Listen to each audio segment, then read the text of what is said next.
سلام تناك عب تلفزيون إيرساتي بتاعهم كبرات تختاتلتنا نهلو مسوني 15 سنة عم تخلت تشحن 20 استدلوا زينتات حزنا قريبنا لنا بقدمنا كان رستاتهم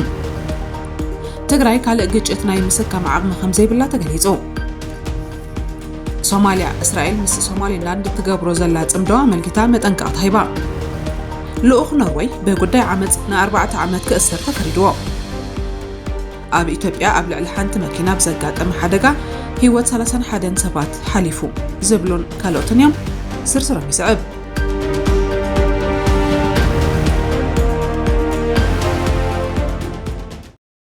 تقرأي كالق جيتنا يمسكها مع عام 5 بالله تقليزو كل تقرأي قدمي عمتات بزنبرة عودة كوينات كابز بصحة محبراون قطباون دخنت جنا خي تلاقات كلا حدش جيتنا يمسكها مع عام 5 بالله أبال كابينة تقرأي نبر بروفيسور كنديا قبر هيوت قليزو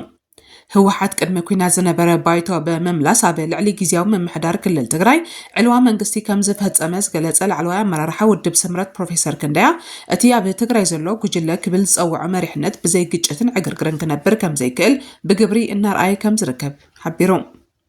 بروفيسور كنديا كم زمل كتو اتناي طفات كجله زبلو مريحنه تግራይ መንግስት ፌደራል በወገን ዳግመ ህንጸትን ፖለቲካው መምሕዳርን ውዕል ሰላም ፕሪቶሪያን ምኽባር ዘካየዶ ተደጋጋሚ ጻዕሪ ከተዓናቅፍ ጸኒሕዩ ሕጂውን እንተኾነ ነታ ክልል ናብ ዳግማይ ዓውደ ኩናት ንምእታው ይፍትን እኳ እንተሃለወ ህዝቢ ትግራይ ግን ነዚ ናይ ዓውደ ኩናት ፈተነ ብትሪ ቃውሞ ከምዘሎ ጠቂሱ ወሲኹ ድማ እቲ ዘይሕጋዊ ዝበሎ ጉጅለ ኣብ ዝተፈላለዩ ከባቢታት ግድድ ወተሃደራዊ ግፋ ብምክያድ ኣብ ልዕሊ መንእስያት ከቢድ ምንግልታዕ የብፅሕ ከም ዘሎ ኣቃሊዑ ውዕል ሰላም ፕሪቶሪያ ብክልል ትግራይ ዝበፅሐ ዕንወት ንምፅጋን ዳግመ ህንፀት ንምቅልጣፍን ኣብ ዕርቂ ዝተሰረተ ሃዋሃው ንምፍጣርን ዝተረኸበ ታሪኻዊ ዕድል ምዃኑ ዘዘኻኸረ ፕሮፌሰር ክንደያ መንግስቲ ፌደራል ነዚ ውዕል ሰላም ንምሕላው ዘርኣየ ልዑል ትዕግስቲ ዝናድ ምዃኑ ገሊፆም أتي بروفيسور وسيخو بانداتات وش تعدن صار سلام قداماوي حايلتاتن سلام إثيوبيا نمهواخ تصمدو بزبل لفنتي من قصاص كحداتي قبرو خمسلو حبيروم إذا من قصاص تفاع زباو سلام مزبع زسعد بمخانو استفلا لي هاجرات زباويان أهجراويان علم لخويان تكالاتن كمون مشارخ تلمعت بحبار كخونن وان صنع مرقات يكوستلون توعي تغريبو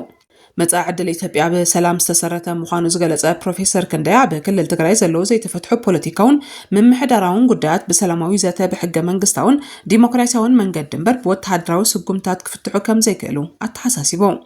አበዛ ሐለፈ ግጭት ዝተፈጥሩ በሰላታቱን በመሎም በዳግመ ህንጸት ብልማዓትን በሀገራዊ ዕርቅን ጥራይ ክፍትሑ ከም ዘለዎም መግላጹ ማዕከን ዜና ኢቢሲ ዘርግሑ ጸብጻብ አመልኪቶ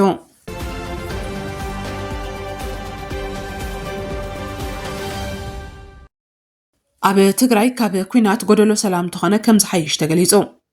ዶክተር ሙኦዝ ገዳይ ምስ ላንዳ ሪፖርት ተባሃለ ማዕከን ሓበሬታ ኣብ ሳልስተ ኣብ ዝገበሮ ጻንሒት ኣብ ትግራይ ካብ ዝኾነ ዓይነት ኩናት ሓንካስ ሰላም ተኾነ ሓይሽ ክብል ገሊጾም ትግራይ ኣብ ዝሕጂ እዋን ዘላትሉ ዘሰክፍ ኩነታት ብምዕዛብ ዑደት ኦሊሶ ገና ባሳንጆን ኣብ መቐለ ተስፋ ሰላም ዘለዎ ዝበለ ዶክተር ሙኦዝ ገዳይ እዚ መብጻሕ ውድብ ህወሓት ኣብ ልዕሊ ህዝቢ ትግራይ ተደጋጋሚ ጨፍጫፍን በደልን ዝፈጸሙ ሓይልታት ብምዝጥማድ ኣብ መዋቕር ኣትዩ ኣብ ዘለወሉ እዋን ምዃኑ መዋጽኦ መንገዲ ክፈጥር ከም ዝኽእል ምስታ ማዕከን ዜና ኣብ ዝገበሮ ጻንሒት ገሊጹ ምስትልልና እዩ ህዝቢ ብጣዕሚ መፍርሓይ ዝኾነ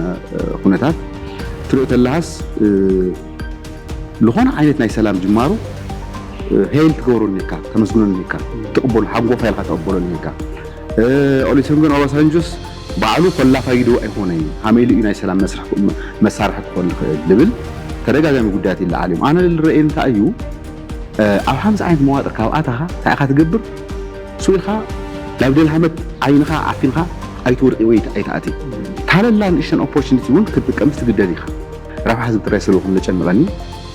لخونه ميكانيزم غير لخونه كومبرومايز غيرهم سي لزز ليش يقبل النجار لمطلنا خوينو ذاتز كوينات متراف نحر تخيلوا سواء عاوي عاودي وده عدون امواطريات يعني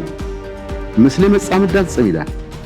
مس دغاغيمو لفطو دغاغيمو زول طفطف حيلتات خوينا سلازي ناي ماريا منجد مواصون كفطر يخل سلازي بحال ملكو زي بخالي ملكو فيدرال منغستون اكل تحوي وليس لا تواضع تنبر يخلي قبل كنا كويناتس imperfect لكونه بيس يصبو حنكاس لكونه سلام يصبو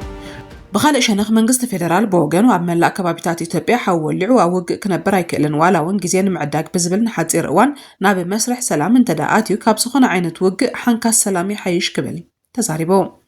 መራሕቲ ህወሓት ንባዕሎምን ከይተረፈ ናጽነት ክህብ ዘይክእል ስርዓት ዝፈጠሩ እዮም ዝበለ ዶክተር ሙዝ እቲ ውድብ ኣብዚ ሕጂ እዋን ድማ ናብ ፍጹም ገባታይ ስርዓት ብምቕያር ካብ ቁጠባዊ ፖለቲካውን ሃይማኖታውን ኢዳኣታውነት ሓሊፉ ድማ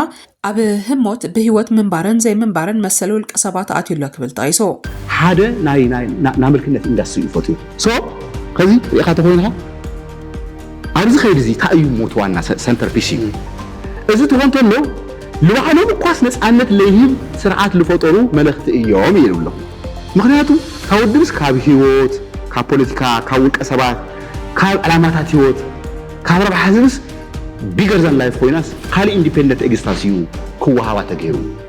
ንሱ ወሲኹ ህወሓት ምስ ሓይልታት ፋኖን ሻዕብያን ርክብ ምግባሩ ሕፅረት ዓቕሚ ምህላው ዘቃልዕ እዩ እዚ መስርሕ እዚ ከም ብሓድሽ ተቐይሩ ሰላማዊ ልዝብን ዘተንከሉ ብምግባር ተቓላዕነት ኩናት ምትራፍ ከም ዝከኣል እውን ኣብርሂቡ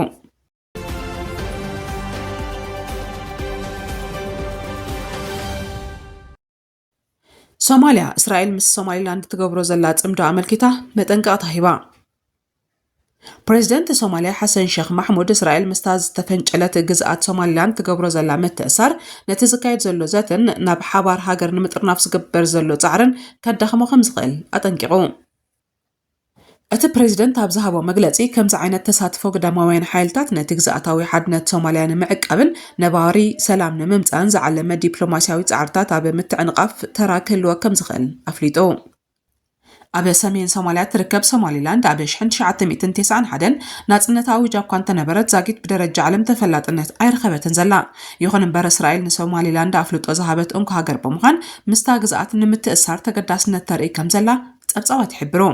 እዚ ስጉምቲ እዚ ድማ ነቲ ሃገር ናብ ዝያዳ መበትታን ክእትዋ ከም ዝኽእል ሰበስልጣን ሶማልያ ይምጉትለው መንግስቲ ሶማል ንዘተን ሰላማዊ ዕርቅን ዘለዎ ተወፋይነት ደጊሙ ብምርግጋጽ ኩሎም ኣህጉራውያን ተዋሳእቲ ልኡላውነት ሶማልያ ከኽብሩን ነቲ ዞባ ከየረጋግእ ዝኽእል ተግባራት ካብ ምፍጻም ክቁጠቡን ኣተሓሳሲቡ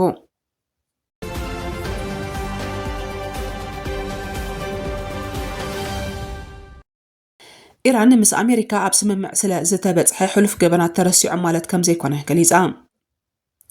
ኣብ መንጎ ኢራንን ኣሜሪካን ዝርርብ ኣብ ዝቕጽለሉ ዘሎ እዋን ኣብ ስምምዕ ተበጽሑ ኣሎ ማለት ሕሉፍ ገበናት ይቕረ ተባሂሎም ወይ ተረሲዖም ማለት ከም ዘይኮነ ኣፍሊጣ ኣፈኛ ሚኒስትሪ ጉዳያት ወጻኢ ኢራን እስማዒል ባጋኢ እቲ ኣብ መንጎ ክልቴን ሃገራት ክካየድ ጸንሐ ግጭት ደው ንምባል ኣብ ስምምዕ ክብጽሕ ብምኽኣሉ ሕሉፍ ተግባራት ዕሽሽ ክበሃሉ እዮም ማለት ከም ዘይኮነ ኣስሚሮም ንሱ ነዚ ዝበለ ክልቲኦም ወገናት ተጻብኦታት ንምውጋድ ዝዓለመ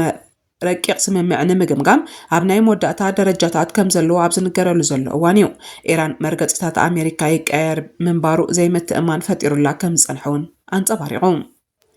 ባጋይ ዋላ እኳ ኣብ ዘተ ምዕባለን ተሃለወ እቲ ነዊሕ እዋን ጸንሐ ቅሬታታት ግን ኣብቲ ዘተ ቁልፊ ጉዳይ ኮይኑ ከም ዝቕጽል ኣመልኪቱ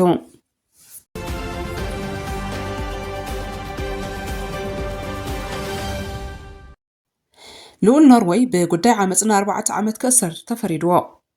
ቤት ፍርዲ ኣውራጃ ኦስሎ ንልኡል ኖርዌይ ማሪየስ ቦርጎሄቢ ብዓመፅን ምስ ዕፀ ፋረስን ዝተኣሳሰር ገበናትን ገበነኛ ኮይኑ ድሕሪ ምርካቡ ን4 ዓመት ክእሰር ፈሪድዎ ወዲ 29 ዓመት ሆይቢ ኣዲኡ ልዕልቲ ዘውዲ ሜቴ መሪቲ ኣብ 2001 ንልኡል ዘውዲ ሃኮን ምስ ተመርዓወት እዩ ኣካል ንጉሳዊ ዓንኬል ኖርዌይ ኮይኑ ይኹን እምበር ወግዓዊ ንጉሳዊ ማዕርግ የብሉን እቲ ቤት ፍርዲ ንሆይቢ ብክልተ ክስታት ዓመፅ ይፈሪድዎ እቲ ሓደ ኣብ ወግዓዊ መንበር ገዛ ልኡል ዘውዲ ዝኾነ ስካውጉም ዝተፈጸመ ክኸውን ከሎ እቲ ካልእ ድማ ኣብ ልዕሊ መጻምድቱ ነበር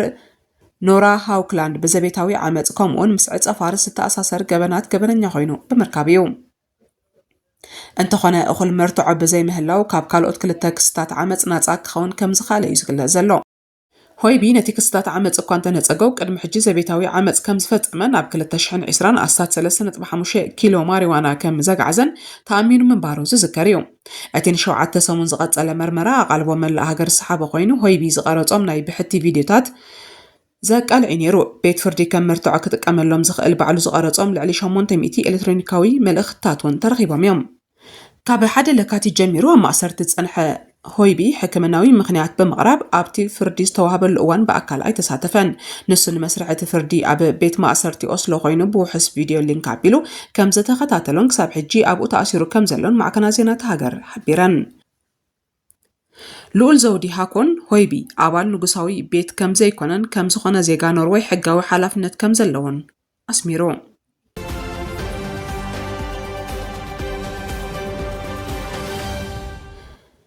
ኣብ ኢትዮጵያ ብልዕሊ ሓንቲ መኪና ብዘጋጠመ ሓደጋ ህይወት 31 ሰባት ሓሊፉ